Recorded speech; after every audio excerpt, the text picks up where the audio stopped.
Welcome to the channel. स्वागत है आप सभी का एक बार फिर से आपके अपने YouTube channel current affair by exam 2.0 में। आज के इस वीडियो में हम 14 अप्रैल 2022 के इम्पॉर्टेंट करंट अफेयर का डिस्कशन करेंगे और साथ ही साथ इसी डेट की पिछले हफ्ते के करंट अफेयर का भी रिवीजन करेंगे। तो चलिए शुरू करते हैं। क्वेश्चन नंबर 1, किस राज्य या केंद्र शासित प्रदेश प्रशासन ने जन निगरानी मोबाइल ऐप लॉन्च किया है?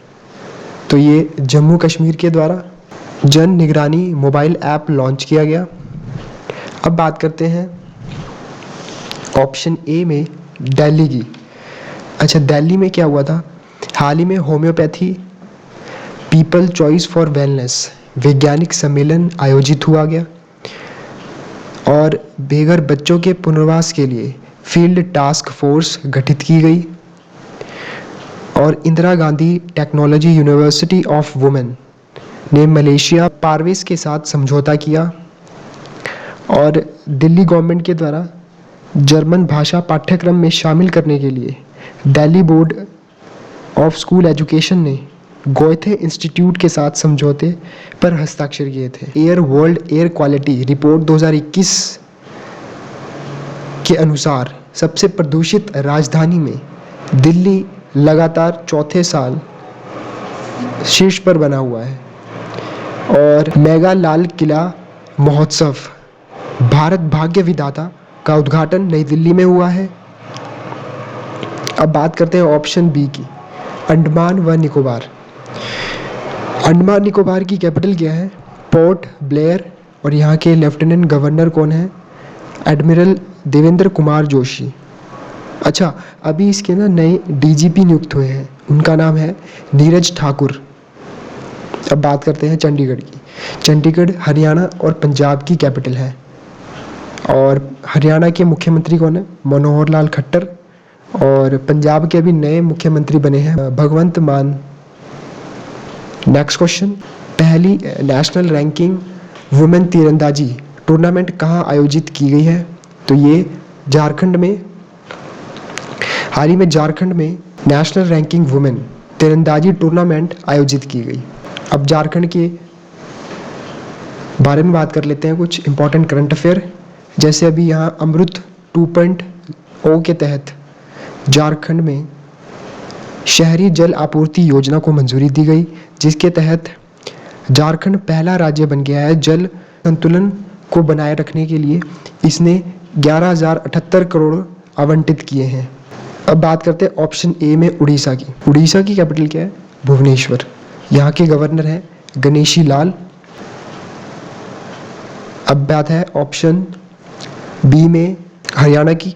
हरियाणा की जो गवर्नर हैं उनका नाम क्या है? बंडारू दत्तात्रेय। अभी हरियाणा में सुषमा स्वराज पुरस्कार की घोषणा हुई है, जो राष्ट्रीय और अंतर्राष्ट्रीय क्षेत्र में महिलाओं द्वारा उपलब्धि के लिए दिया जाएगा और महिला उद्यमियों को बढ़ावा देने के लिए मातृशक्ति उद्यमिता योजना की भी घोषणा की गई है हरियाणा में। और 35वां सूरजकुंड क्राफ्ट मेला हरियाणा में आयोजित किया गया। अब बात करते हैं ऑप्शन सी की, मध्य प्रदेश। मध्य प्रदेश की कैपिटल है भोपाल। यहाँ के गवर्नर हैं मंगू भाई सी पटेल। अच्छा, मध्य प्रदेश में अभी ग्वालियर शहर में पहले ड्रोन स्कूल का उद्घाटन किया गया है और मध्य प्रदेश सरकार के द्वारा सरकारी कर्मचारियों का महंगाई भत्ता 11% से 31% बढ़ाया गया है, यानी 20% की बढ़ोतरी की गई। और आंध्र प्रदेश के इंदौर में FM रेडियो जेलवाणी भी शुरू की गई और पंख अभियान की शुरुआत मध्य प्रदेश में की गई महिलाओं और कन्याओं को आत्मनिर्भर बनाने के लिए। और भारत का पहला भूवैज्ञानिक पार्क मध्य प्रदेश के जबलपुर के लम्हेटा में बनेगा। हाल ही में G20 में भारत के मुख्य सचिव किसे नियुक्त किया गया है? तो हर्षवर्धन श्रृंगला जी को G20 में भारत के मुख्य सचिव के रूप में नियुक्त किया गया है। अच्छा, बी ऑप्शन में लिखा है विनय मोहन क्वात्रा। ये भारत के विदेश सचिव के रूप में नियुक्त हुए हैं। और ऑप्शन सी में लिखा है रेणु सिंह। रेणु सिंह अभी फॉरेस्ट रिसर्च इंस्टीट्यूट की निदेशक बनी है? और डी ऑप्शन में लिखा है ON ज्ञानी, ये ONGC विदेश लिमिटेड में निदेशक के रूप में नियुक्त हुए हैं। अच्छा, बात कर लेते हैं कुछ इम्पॉर्टेंट अपॉइंटमेंट के बारे में, नियुक्तियां के बारे में। जैसे अभी टाटा स्टील के अध्यक्ष नोएल नेवल टाटा को बनाया गया, और फेडेक्स के CEO राज सुब्रमण्यम को नियुक्त किया गया, और Delhi metro rail corporation limited के अध्यक्ष विकास कुमार को बनाया गया। मारुति सुजुकी इंडिया लिमिटेड के MD एंड CEO हिसाशी ताकेउची को बनाया गया। माइक्रोलैंड के मुख्य सूचना अधिकारी गोपाल शर्मा को नियुक्त किया गया। एसोचैम के अध्यक्ष के रूप में सुमंत सिन्हा को नियुक्त किया गया, और नैब के अध्यक्ष यानी कि NABH के अध्यक्ष महेश वर्मा को बनाया गया। India international institute of democracy and election management के पहले विजिटिंग प्रोफेसर डॉक्टर आशुतोष को बनाया गया। नेक्स्ट क्वेश्चन, IPL इतिहास में 100 छक्के लगाने वाले सबसे तेज भारतीय खिलाड़ी कौन बन गए हैं? तो हार्दिक पांड्या IPL के इतिहास में 100 छक्के लगाने वाले सबसे तेज भारतीय खिलाड़ी बन गए हैं। अच्छा, दुनिया में पहले नंबर पे कौन है? वो है आंद्रे रसल, जिन्होंने 657 बॉल्स पर 100 छक्के लगाए हैं, और दूसरे नंबर पे क्रिस गेल, जिन्होंने 943 गेंद पर 100 छक्के लगाए हैं। अच्छा, बात कर लेते हैं IPL की। इंडियन प्रीमियर लीग स्टार्टिंग जो हुई थी वो किस वर्ष हुई थी? 2008 में। और इसमें कौन सी टीम विजेता रही थी? वो थी राजस्थान रॉयल्स। और अभी हाल ही में 2021 में IPL का 14वां संस्करण हुआ, और इसमें चेन्नई सुपर किंग विजेता रही। और अभी हाल ही में 2 नई टीमों को ऐड किया गया है। कौन कौन सी है? पहली है गुजरात टाइटंस और Lucknow super giants. Gujarat Titans के कैप्टन कौन है? हार्दिक पांड्या, और लखनऊ सुपर जायंट्स के KL राहुल। 2021 IPL में ऑरेंज कैप ऋतुराज गायकवाड़ को दिया गया था, और पर्पल कैप हर्षल पटेल को दिया गया था। Next question, EY entrepreneurship of the year का पुरस्कार से हाल ही में किसे सम्मानित किया गया? फाल्गुनी नायर। हाल ही में फाल्गुनी नायर को एंटरप्रेन्योरशिप ऑफ द ईयर पुरस्कार से सम्मानित किया गया है। अब बात करते हैं कुछ इम्पॉर्टेंट अवार्ड्स की। जैसे अभी हाल ही में स्टॉकहोम वाटर अवार्ड 2022 से प्रोफेसर विल्फ्रेड ब्रूट्स को नामित किया गया, और उत्कृष्ट नेतृत्व पुरस्कार 2022 में अंतर्मन की CEO और MD सीमा रेखा को नामित किया गया। रामानुजन पुरस्कार से हाल ही में नीना गुप्ता को सम्मानित किया गया, और बोल्टमान पदक से सम्मानित होने वाले पहले भारतीय दीपक धर बने हैं। और अभी हाल ही में Pandit Hariprasad Chaurasia lifetime achievement award से प्रसिद्ध सरोद वादक उस्ताद अजमत अली खां को दिया गया। और अभी विश्वकर्मा राष्ट्रीय पुरस्कार से भूपेंद्र यादव को प्रदान किया गया, और रिजवाना हसन, इन्हें US इंटरनेशनल महिला साहस पुरस्कार से सम्मानित किया गया। और अभी हाल ही में मिस वर्ल्ड 2022 शाइलिन फोर्ड ने जीता, जो कि अमेरिका से है। और अभी 12वें भारत रत्न डॉक्टर अंबेडकर पुरस्कार से हर्षाली मल्होत्रा को सम्मानित किया गया। और जेनेसिस अवार्ड 2022 में फाइजर वैक्सीन के फाउंडर एल्बर्ट बोर्ला को सम्मानित किया गया। और नेताजी अवार्ड 2022 से जापान के पूर्व प्रधानमंत्री शिंजो अबे को दिया गया। तो ये कुछ इंपॉर्टेंट करंट अफेयर थे अवार्ड से संबंधित। नेक्स्ट क्वेश्चन, तेलंगाना ने किस देश के साथ व्यापार निवेश को बढ़ावा देने के लिए एक समझौते पर हस्ताक्षर किए हैं? तो ये म्यांमार के साथ। हाल ही में तेलंगाना की राज्य सरकार ने व्यापार निवेश को बढ़ावा देने के लिए म्यांमार की सरकार के साथ एक समझौते पर हस्ताक्षर किए हैं। अब बात कर लेते हैं म्यांमार की।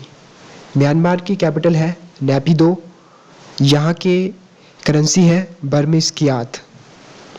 अब बात करते हैं ऑप्शन ए में चीन की। चीन, इसकी कैपिटल है बीजिंग। यहाँ के प्रेसिडेंट हैं शी जिनपिंग और यहाँ की करेंसी है रेनमिनबी। ऑप्शन बी में बांग्लादेश की बात करते हैं। इसकी कैपिटल क्या है? ढाका। यहाँ के मुख्यमंत्री कौन है? यहाँ के प्रधानमंत्री कौन है? शेख हसीना। और यहाँ की प्रेसिडेंट है अब्दुल हामिद। अब सी ऑप्शन में भूटान की बात करते हैं। भूटान की कैपिटल है थिम्फू। यहाँ के पीएम है लोटे शेरिंग और यहाँ की करेंसी है नगलत्रुम। नेक्स्ट क्वेश्चन, किस देश के द्वारा आईसीसी मेन टी20 वर्ल्ड कप 2024 की मेजबानी की जाएगी? अमेरिका और नीदरलैंड के द्वारा। अमेरिका और नीदरलैंड आईसीसी मेन टी20 वर्ल्ड कप 2024 की मेजबानी करेगा। नेक्स्ट क्वेश्चन, किसने ट्री सिटी ऑफ वर्ल्ड से मुंबई को मान्यता दी है? तो अभी हाल ही में यूनाइटेड नेशन के द्वारा ट्री सिटी ऑफ वर्ल्ड से महाराष्ट्र की कैपिटल मुंबई को मान्यता दी गई है। अब बात कर लेते हैं यूनाइटेड नेशन की। इसके हेडक्वार्टर कहाँ पर है? न्यूयॉर्क में। अच्छा, बी ऑप्शन में लिखा है WHO, वर्ल्ड हेल्थ ऑर्गेनाइजेशन। इसकी स्थापना हुई थी 7 अप्रैल 1948 में। इसके हेडक्वार्टर कहाँ है? जिनेवा में। जो इसका विषय है, 7 अप्रैल को वर्ल्ड हेल्थ डे मनाया गया। इसका विषय क्या है? Our planet our health. अब ऑप्शन ए में बात करें यूनेस्को की, United Nation Educational Scientific and Cultural Organization. इसकी स्थापना कब हुई थी? 1945 में। और इसके अभी हेडक्वार्टर कहाँ है? पेरिस में। अब है डी ऑप्शन में यूनिसेफ की, यूनाइटेड नेशन चिल्ड्रन फंड। इसकी स्थापना हुई थी 1946 में। इसके हेडक्वार्टर कहाँ है? न्यूयॉर्क में। नेक्स्ट क्वेश्चन, हाल ही में कब जलियांवाला बाग हत्याकांड की 103वीं बरसी मनाई गई? तो हाल ही में 13 अप्रैल को जलियांवाला बाग हत्याकांड की 103वीं बरसी मनाई गई। अच्छा, 13 अप्रैल को अंतर्राष्ट्रीय पगड़ी दिवस भी मनाया गया और सियाचिन दिवस भी मनाया गया। अब ये लिखा है ऑप्शन ए में 12 अप्रैल को मानव उड़ान का अंतर्राष्ट्रीय दिवस भी मनाया गया। और बी ऑप्शन में लिखा है 15 अप्रैल को हिमाचल प्रदेश का राज्य स्थापना दिवस मनाया गया।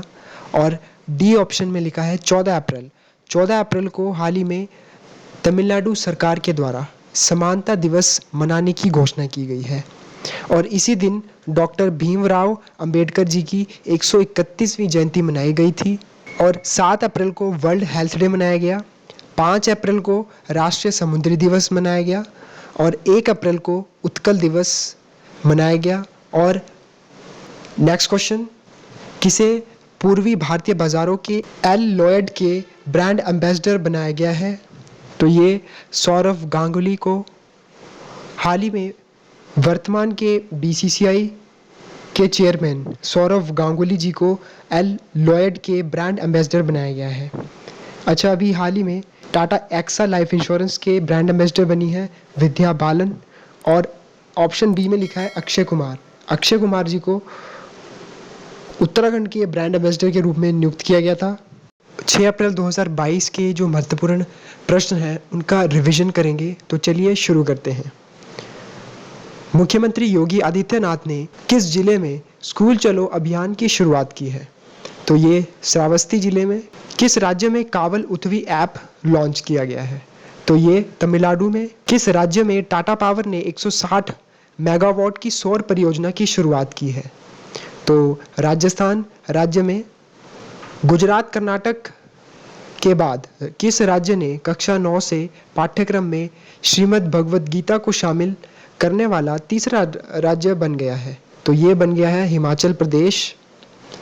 नेक्स्ट, ऑर्लियंस मास्टर पुरुष एकल 2022 में मिथुन मंजुनाथ ने कौन सा पदक जीता है? रजत पदक। नेक्स्ट क्वेश्चन, मेघालय सरकार ने किसके साथ मिलकर एक फेलोशिप कार्यक्रम शुरू करने के लिए एक समझौते पर हस्ताक्षर किए हैं? SIU के साथ? कौन सा राष्ट्रीय समुद्री दिवस 5 अप्रैल को मनाया गया? 59वां। नेक्स्ट क्वेश्चन, केंद्र सरकार ने किसे विदेश सचिव के रूप में नियुक्त किया है? विनय मोहन क्वात्रा। हाल ही में किसने इसरो को गगनयान का पहला सेट सौंपा है? तो HAL के द्वारा, हिंदुस्तान एरोनॉटिकल लिमिटेड के द्वारा। किस राज्य में आदिवासी जनजाति द्वारा सरहुल महोत्सव मनाया गया? तो ये झारखंड में मनाया गया है। किस केंद्रीय मंत्री ने प्रकृति हरित पहल के शुभारंभ की घोषणा की है? तो केंद्रीय मंत्री भूपेंद्र यादव जी के द्वारा। किस राज्य सरकार ने अपने कर्मचारियों का महंगाई भत्ते को 24.5% से बढ़ाकर 27.25% करने का निर्णय लिया है? तो ये कर्नाटक राज्य के द्वारा।